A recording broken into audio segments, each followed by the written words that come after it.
May 8, 1945. In a grey dawn at Loch Arable, the sea is calm. Fog drifts across the Scottish coastline. From far out beyond the headlands comes a shape that once terrified the Atlantic. A slender hull rises, vents hiss, and a white flag appears on a conning tower. More shapes follow. U-boats are surrendering. The silent war beneath the waves is ending. The men aboard step out into the cold air and look up at Allied aircraft circling overhead. Their war is over. Their fate is unknown. Their vessels, once hidden hunters, are now prizes. In May and June 1945, this scene plays out in bays and fjords across Europe. At Trondheim and Bergen, at Lissaholly in Northern Ireland and Portsmouth in England, submarines surface like ghosts at the end of a nightmare. War diaries record more than 150 German boats that answered the call to cease operations. Their commanders bring them into foreign harbors, where British and American sailors come aboard, take their charts, and post guards. None of the men know what will become of these machines. There is relief, there is shame, there is exhaustion. Under every periscope, there is a story. The global conflict has ended in Europe, yet the questions are only beginning. What will the victors do with hundreds of modern submarines lying at anchor? By the time Admiral Karl Donitz sent his final order, the U-boat fleet had changed the war's course. In 1940 and 1941, wolf packs sank convoys and starved Britain of supplies. Later, Allied code-breaking and air power turned the tide. But the boats still represented a leap in undersea technology. When they surfaced to surrender, engineers saw opportunity. The British wanted to study design details. The United States saw a chance to accelerate its own submarine program. The Soviet Union demanded its share. Meanwhile, Germany was broken and occupied. The men who had spent years beneath the surface now sat in internment camps, uncertain of their future. For the U-boat crews, the surrender brought a strange mix of emotions. Many had lost comrades. Some had been at sea for months. On land again, they faced interrogation, ration lines, and long waits. Soon they would be repatriated to a country that no longer existed as they had known it. Their steel boats, though, remained. The Allies found themselves guardians of a fleet they did not build and did not want to keep. What to do next? That question would lead to Operation Deadlight. Segment 2 begins in the damp summer of 1945. In Oslo, Bergen, and Kiel, surrendered boats fill piers. British naval planners estimate costs to moor, crew, and maintain each hull. The numbers are staggering. More than 150 boats need to be managed. Keeping them afloat would require crews, fuel, and dock space that Britain cannot spare. Storing them indefinitely is impractical and dangerous. There are also political concerns. The Allies have agreed that Germany's military capability must be dismantled. Allowing U-boats to rust away in local ports risks sabotage, escape attempts, or black market sale of equipment. The Americans and British discuss options. They can scrap the boats for steel. They can tow them out and sink them. They can donate some to museums. They can study the advanced types. But there is no unified plan yet. Then comes a decision. The Royal Navy approves Operation Deadlight. Its purpose is simple. Remove the captured U-boats from the equation. Tow them into deep water and send them to the bottom. Between November 1945 and February 1946, Deadlight will be executed in silence. It will erase most of Hitler's undersea fleet from the world map. The operation will take place off the coast of Northwest Ireland. There, in 3 dumping areas designated XX, YY, and ZZ, tugs will tow groups of submarines into the Atlantic. Once on site, Royal Navy destroyers and frigates will sink them by gunfire, demolition charges, or by opening sea valves. It is a bureaucratic act of destruction, but it carries with it the weight of history. The very boats that once prowled convoys will vanish into the depths they exploited. Their loss will be quick, unsentimental, and in most cases, unrecorded on film. Only logbooks will mark the moment when a hull that once carried 40 men begins its final descent. The logistics are immense. 156 boats have surrendered. 116 are slated for destruction under Deadlight. The first phase begins as autumn storms gather. Royal Navy tugs depart from Loch Ryan, Lissaholly, and other ports, each pulling a gray hull whose hatches are welded shut. Many of the submarines are in terrible condition. Some were at sea for months without proper maintenance. Others were deliberately sabotaged by German crews to prevent their secrets from being seized. Their ballast tanks leak. Their hulls are weakened by rust. Engines that once ran silent now seize. As the tugs struggle against winter seas, the towed boats pitch and roll dangerously. In rough water, cables snap. Some submarines break loose and founder. The waves swallow them long before they reach the scuttling zone. 56 of the boats never make it. The Royal Navy notes each casualty. It does not attempt to save them. Deadlight's goal is to destroy, not rescue. Each lost boat reduces the workload. The ones that do reach the dumping grounds are given swift end. Destroyers open fire with their main guns. Rockets slam into conning towers. Naval crews set charges in the engine rooms and step away. Sea valves are opened. Water floods in. And within minutes, a boat that once stalked convoys disappears beneath the waves. Among them is U-2336, the last U-boat to sink Allied ships during the war. It surrenders in June 1945 and is towed out to sea in January 1946. Another, U-295, succumbs in December 1945 after being hauled from Loch Ryan. Each sinking has its own small story. For the men who watch from the decks of tugs and destroyers, there is a sense of closure. The threat that haunted the Atlantic shipping lanes for 6 years is being literally buried. There is also a melancholy recognition that technology and skill are being consigned to darkness. Some sailors wonder if future generations will ever know this happened. For decades, the world does not.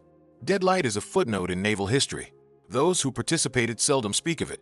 The wrecks rest in peace until the 21st century, when maritime archaeologists locate them using sonar. The images they bring back show boats lying upright on the seabed, encrusted with marine life, their identities still legible. Operation Deadlight, once a secret, becomes part of collective memory. Meanwhile, not all boats go to the bottom. The most advanced types, the Type XXI and Type XEI submarines, receive special consideration.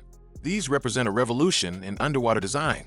Unlike earlier boats, which were essentially surface ships that could submerge briefly, the Type XXI is built for sustained submerged operation.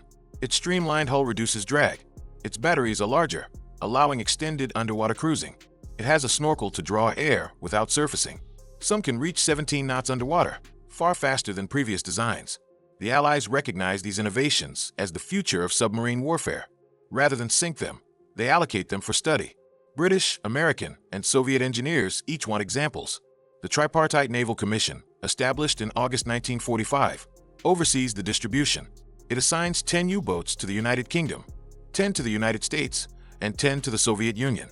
Additional units go to France and other smaller navies for testing. Each receiving nation selects boats from the surrendered fleet, focusing on the advanced models. While Operation Deadlight sends hulls to the bottom, a parallel operation ships hulls to Portsmouth, New London, Gdansk, Brest, and Leningrad for disassembly and trials. In this way, the U-boats become seeds of future fleets. The British incorporate several Type XXI boats into their research program. U-3017 becomes HMS N41 for a time. Engineers run submerged endurance trials and evaluate the snorkel system. After a few years, they scrap the boat, but the lessons influenced the design of the Royal Navy's Porpoise-class submarines in the 1950s. Canada takes U-190, renames it HMCS Mackenzie for training, and uses it as a sonar target. British crews drop depth charges near German steel to refine anti-submarine tactics. The United States brings several U-boats to its bases at Portsmouth and New London. American officers study the propulsion systems, battery arrangements, and periscope design. They examine silent running technologies and hull hydrodynamics. U-234, a cargo submarine captured en route to Japan, carrying uranium oxide and jet components, undergoes detailed inspection. In 1947, the U.S. Navy uses it for weapons tests and sinks it. These experiments shaped the design of America's tank class, and then its first nuclear boats. Across the Atlantic, French engineers take possession of some boats. Norway and Denmark operate a few for training. But it is the Soviet Union that obtains perhaps the most important trove. Soviet shipyards disassemble the German Type XXI boats plate by plate. They replicate hull shapes, battery layouts, and snorkel systems.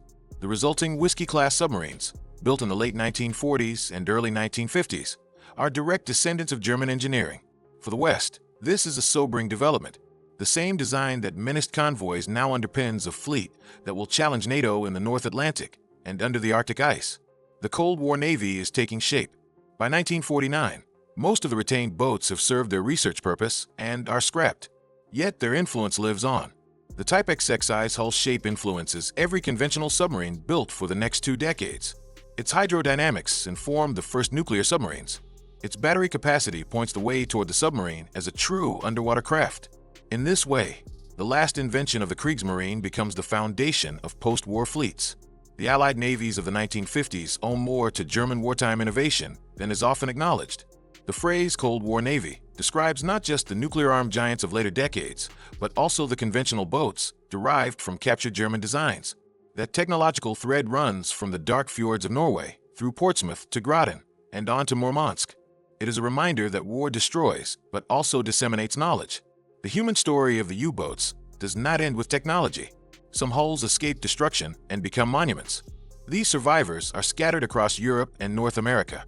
U-995 is among the most famous. After surrendering at Trondheim, it serves briefly in the Norwegian Navy. In 1965, it returns to Germany, where it is preserved at Le Bon near Kiel as a museum. Visitors walk through its cramped interior, see the bunks stacked 3 high, and imagine 45 men sharing this metal tube. They hear the hum of recorded diesel engines and consider the terror of depth charges. In France, U-1-3 becomes Blazon and continues to serve after the war before being preserved in Loya. U-534, raised from the Kattegat Strait in 1993, now sits in Birkenhead, England, its hull cut open to reveal compartments. In Chicago, U-505 stands in the Museum of Science and Industry. Captured intact in June 1944 after being forced to the surface, it provides an American audience with a tangible link to the Battle of the Atlantic. Thousands file past its gray hull each year. They see the swastika still painted on the conning tower and the torpedo tubes that once hunted their ships. Museums in Hamburg and Kiel house additional exhibits. Each boat is not just a machine but a memorial. They preserve the memory of more than 30,000 German submariners who never returned. They also honor the Allied sailors and merchant crews lost in the convoy battles. Steel has become symbol. Below the water, there is another memorial. The wrecks of Operation Deadlight rest in silence on the seabed northwest of Ireland. For decades, they were forgotten. Only a handful of fishermen knew of them. In the early 2000s, maritime archaeologists mapped the graveyard. Sonar images show hulls lying upright or canted on their sides, silt covering their decks. In some, hatches are still closed and periscopes remain raised. Their steel is slowly consumed by salt water, yet their outlines are clear. These underwater wrecks form one of the world's largest submerged graveyards. They attract divers and historians. They remind us that the end of a war is not clean. Machines are not simply switched off. They are disposed of, buried, or turned into monuments. The Deadlight wrecks bear witness to a deliberate act of erasure that has, over time, given rise to fascination. The phrase, underwater wrecks, appears in guidebooks, drawing attention to the site. Each dive is an encounter with history. Each hull is a question about memory and forgetting. In the final segment, we return to the big picture. The fate of the U-boats after World War II is more than a list of sinkings and scrapings. It is a story about endings and beginnings. The surrender of 1945 marked the collapse of a force that once threatened to starve nations. Operation Deadlight represented an attempt to erase that force physically. Yet the destruction was partial. Technology survived, ideas migrated, and a handful of boats became museums. The Cold War Navy that followed took shape in part from these lessons. The captured boats influenced designs in the East and West. The survivors became symbols of a brutal conflict at sea.